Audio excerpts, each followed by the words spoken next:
ఇప్పుడు గరికపాటి మీద దాడి మొదలైంది. హ్మ్. గరికపాటి అనే కాదు, ఇలా అంటే చాలా నిష్ఠాగరిష్ఠుడు, అతను పరస్త్రీని చూడడు లాంటి ఇమేజ్ బిల్డ్ అయిపోయిన వాడు.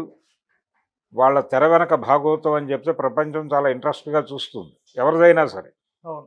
ప్రతి మనిషికి ఒక ప్రైవేట్ లైఫ్ ఉంటుంది. ఆ ప్రైవేట్ లైఫ్‌లో వాళ్ళు ఏదో చేస్తారు. అయితే చెప్పినది తను జీవితం ఇలా ఉండాలి అనుకుని చెప్పొచ్చు.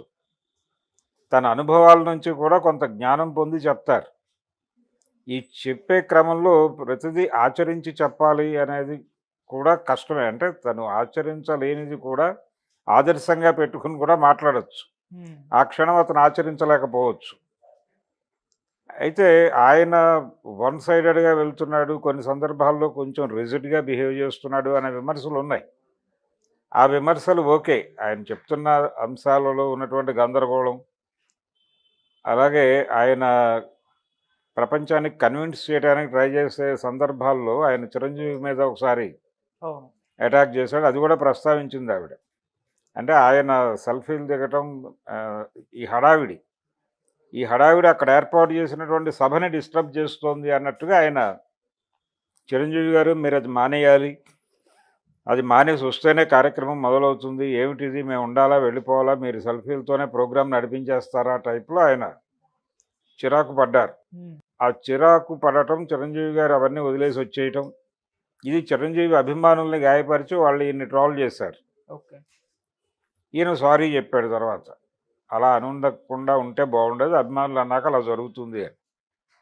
ఆ తర్వాత ఆయన ఎన్టీ రామారావు గారి అభిమాని. ఎన్టీ రామారావు గారి శత జయంతి సందర్భంగా కూడా ఆయన ఎన్టీఆర్ మీద ఒక ప్రవచనం చెప్పడం. ఇలా రకరకాల ఇవి ఉన్నాయి ఆయనకి.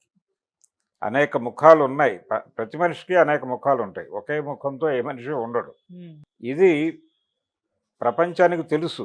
కానీ అవతల వాడి ఇన్నర్ గందరగోళాలు, వాడి సెకండ్ లైఫ్ తెలుసుకోవాలనేటువంటి క్యూరియాసిటీని సొమ్ము చేసుకోవటం కోసం ఈ వార్తకి ఎక్కువ ప్రాధాన్యత ఇస్తున్నారు. నా ఉద్దేశంలో అయితే అతను జనరల్‌గా చూస్తే ఇదేమీ పెద్దగా ఇబ్బందికరమైన వ్యవహారం ఏం కాదు. ఆయనకి, ఆవిడకి కలిసి ప్రయాణం చేసేటువంటి పరిస్థితుల్లో ఇబ్బంది అనిపించింది.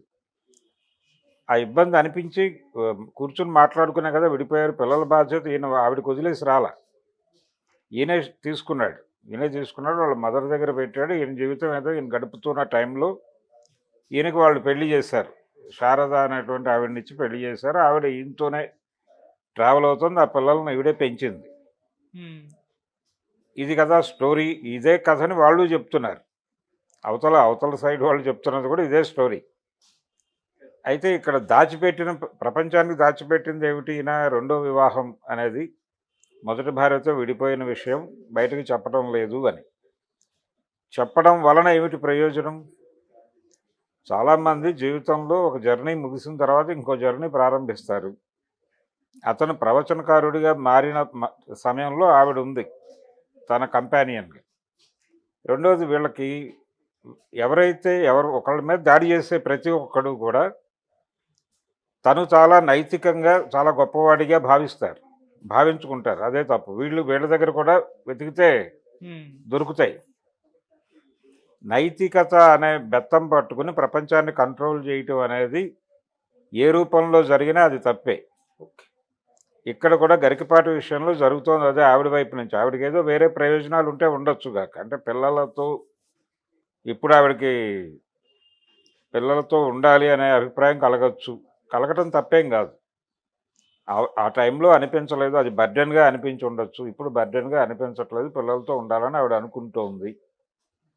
అనుకున్నప్పుడు వాళ్ళు కూడా కొంచెం డెమోక్రటిక్‌గా వ్యవహరించి ఈవిడకి ఒక స్పేస్ ఇచ్చి ఉండాల్సింది.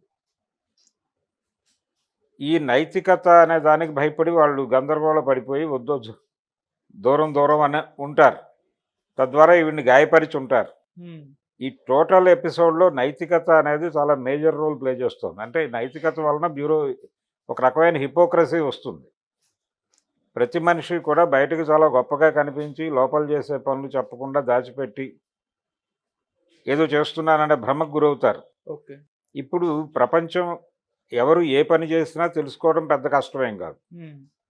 ప్రస్తుతం ఉన్నటువంటి టెక్నాలజీ ప్రకారం ఒక మనిషి ఫోన్ దొరికితే అతను యాప్‌లు, అతను యాప్ మూవ్‌మెంట్ చూస్తే, అతని డబ్బులు ఇన్‌కమింగ్ ఎలా వస్తోంది, ఔట్‌గోయింగ్ ఎలా ఉంది అనేది అర్థమైతే, హ్మ్. ఎక్కడ డబ్బులు ఖర్చు పెడుతున్నాడో తెలిస్తే అతని జీవితం ఏమిటో మనకు అర్థమవుతుంది. అవును. అతను ట్రాన్సాక్షన్స్ ఎవరితో ఫ్రీక్వెంట్‌గా నడుపుతున్నాడు, వాళ్ళ జీవితం ఏమిటి అనేది తెలుసుకుంటే, హ్మ్. ఇతనికి వాళ్ళకి ఉన్న రిలేషన్ ఎస్టాబ్లిష్ చేయడం పావుగంట పని ఇతను చెప్పక్కర్లా. అవును. అతని ఫోన్ ద్వారా అతని జీవితం, అతని ఆత్మకథ మనం చెప్పొచ్చు. హ్మ్. సో, ఆ మేరకు టెక్నాలజీ డెవలప్ అయ్యి ఉన్నటువంటి ప్రపంచంలో మనం ఉన్నాం. ఇప్పటికీ చాలామంది హైడ్ చేసుకునే ప్రయత్నం చేస్తారు. అంటే నాకసలు మందు తాగటం అంటే చాలా చిరాకండి. అసలు తాగుబోతులు చూస్తే చిరాకు అన్నట్టుగా బిహేవ్ చేస్తారు. కానీ ఎక్కడో చోట వీళ్ళు తాగుతున్నారనుకోండి, అదేదో ఫోటో తీస్తే అదో సెన్సేషన్. ఈయన బయటికి ఇలా మాట్లాడతాడు గానీ, లోపల ఆయన మందు పుచ్చుకుంటారు అని ఫోటో పెడితే అదొక సెన్సేషన్. హ్మ్. ఈయన యాంటీ నాచ్ అని బయట మాట్లాడతాడండి. తెల్లారి లేస్తే ఈయన వేశ్యావాటికల్లో కనిపిస్తాడు అనేది ఒక స్నాప్ తీసి పెడితే అది సెన్సేషన్. ఓకే.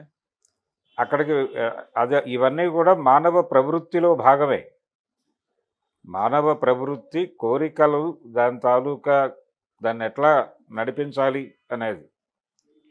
పెళ్ళి అనేటువంటి వ్యవస్థ కొన్ని ప్రయోజనాలు, అంటే లీగల్‌గా కొన్ని పనులు అవ్వటం కోసం ఏర్పాటు చేసిన వ్యవస్థ అనుకుంటే, అక్కడ ప్రాపర్‌గా వీడికి ఒక ప్లేస్‌మెంట్ దొరకకపోవచ్చు. హ్మ్. దొరకనంత మాత్రాన అక్కడే సర్దుకుని ఉండాలి అనే నిబంధన విధించడం తప్పు. ఓకే. దాని నుంచి బయటకొచ్చేయొచ్చు అనేటువంటి ఒక వెసులుబాటు ఉంటే వచ్చేస్తాడు. ఆ హ్మ్. వెసులుబాటు చట్టం కల్పించింది. కానీ నైతికత కల్పించదు. నైతికత అక్కడ గందరగోళం వెతుకుతుంది. అందుకని ఇల్లీగల్ అఫైర్స్ కావచ్చు, ఇవన్నీ కూడా సెన్సిటివ్ విషయాలు, పర్సనల్ విషయాలు, వాళ్ళ వ్యక్తిగతమైనటువంటి ప్రయాణంలో భాగం. వాళ్ళు బయట చెప్తున్న మాటలకి దీంతో లింక్ చేసి వాళ్ళని దెబ్బ కొట్టాల్సిన అవసరం ఏం లేదు. ఓకే. లింక్ చేయక్కర్లేదు. చేయొచ్చు, తప్పేం లేదు. దానిలో తప్పుందని నేనైతే అనుకోవడం లేదు. ఏది హ్మ్. ఆయన ఆవిడని వదిలేయటము తప్పు కాదు. ఇంకో వైఫ్‌ని చేసుకోవటము తప్పు కాదు. కాకపోతే ఇవి కూడా చెప్పేసుకుంటే పోయేది ఆయన ఎక్కడో చోట. ఆయన కూడా ఈ వీడియో తీసేయి అనాల్సిన అవసరం లేదు. ఆయన చేసినది ఈవిడకి తప్పులు కావచ్చు. ఆ తప్పులకు సంబంధించినటువంటి ఆయన దగ్గర ఒక ఆర్గ్యుమెంట్ ఉంటుంది కదా! హ్మ్. ఆర్గ్యూ చెయ్యి. వీడియో తీయించడం ఎందుకు నువ్వు? దాంతో ఏంటి, ఈవిడికి ఒక ఇదొచ్చింది. ఒక మొరల్ బూస్టప్ వచ్చింది. వచ్చేసి నేను చేసింది రైట్ కాబట్టి వాడు తీసేసాడు. సో, నేను మళ్ళీ చేస్తాను అనే ప్రోగ్రామ్‌లోకి వచ్చింది ఈవిడ. ఆవిడ నీడ్ ఏమిటో కనుక్కొని, ఆవిడ ఏం ఫీల్ అవుతోంది? ఎందుకు మళ్ళీ రిలేషన్ కోరుకుంటోంది? దాని వెనకాల ఉన్న నేపథ్యం ఏమిటి అని చూసి డెమోక్రటిక్‌గా ఆవిడకి కావాల్సినవి ఆవిడకి అమర్చటం అనేది చేయాల్సి ఉంటుంది. హ్మ్. అది డెమోక్రటిక్ పద్ధతి. వీళ్ళు కూడా రిజిడ్‌గా బిహేవ్ చేయటం తప్పు. ఓకే. వీళ్ళ మీద ఆవిడ, అంటే వీళ్ళ వీక్ పాయింట్ ఆవిడకి అర్థమైంది. వీళ్ళు మార్కెట్‌లో చాలా పుణ్యపురుషుల్లాగా చలామణి అవుతున్నారు. వీళ్ళని అక్కడ గనక గిల్లితే సినిమా మన కంట్రోల్‌లోకి వచ్చేస్తుంది అని ఆవిడ వ్యూహం కరెక్టే. హ్మ్. ఆ వ్యూహం వెనకాల స్వార్థం ఉంది అని ఎస్టాబ్లిష్ చేయడం వాళ్ళకి ఈజీనే. ఓకే. అసలు ఈ విషయం ప్రపంచానికి తెలియకుండా చాలామంది జరుగుతుంది. చాలామంది జీవితాల్లో ఇద్దరు ముగ్గురు ఆడవాళ్ళు ఉంటారు. వాళ్ళని ఓపెన్‌గా చెప్పుకోవడానికి వీళ్ళకి ఇబ్బంది. జనరల్‌గా ప్రతి మనిషికి కూడా ఒక వీక్‌నెస్ ఉంటుంది. ఒక మేల్, ఫిమేల్ అట్రాక్షన్ అనండి, ఏదైనా అనండి. ఒక అమ్మాయిని చూసినప్పుడు ఒక అట్రాక్షన్ కలుగుతుంది. కలగక మానదు. కలగదు అనేది భ్రమ. హ్మ్. కలుగుతుంది. కలిగిన తర్వాత ఏంటంటే వీడిలో విచక్షణ అని ఒక నరం పనిచేయాలి. ఆ విచక్షణ వీడిని కొంచెం తట్టి, బాబు అని ఇన్నర్‌గానే చెప్పాలి. హ్మ్. వాడు కంట్రోల్ అయితే అవుతాడు. ఆ విచక్షణ అనే నరం పని చేయకపోతే ఆడేం చేయాలో అది చేస్తాడు. హ్మ్. అది జరిగిపోతుంది. అది మానవ బలహీనతగా మాత్రమే చూడాలి తప్ప అదేదో పెద్ద బీభత్సమైన క్రిటిసిజం పెట్టాల్సినటువంటి అంశంగా చూడక్కర్లేదు. దాన్ని ఓకే. కంట్రోల్ చేయటం ఎలా అనేది దానికి సంబంధించినటువంటి మెటీరియల్ సప్లై చేయాలి తప్ప, ఆల్రెడీ ఎఫ్ఐఆర్‌లోనో లేకపోతే ఒక భార్యను వదిలేసి ఇంకొకళ్ళని పెళ్లి చేసుకోవటము తప్పను. ఇది పెళ్ళిళ్ళ వ్యవస్థని తప్పుపట్టినట్టుగా చూడటం ఇది తప్పు.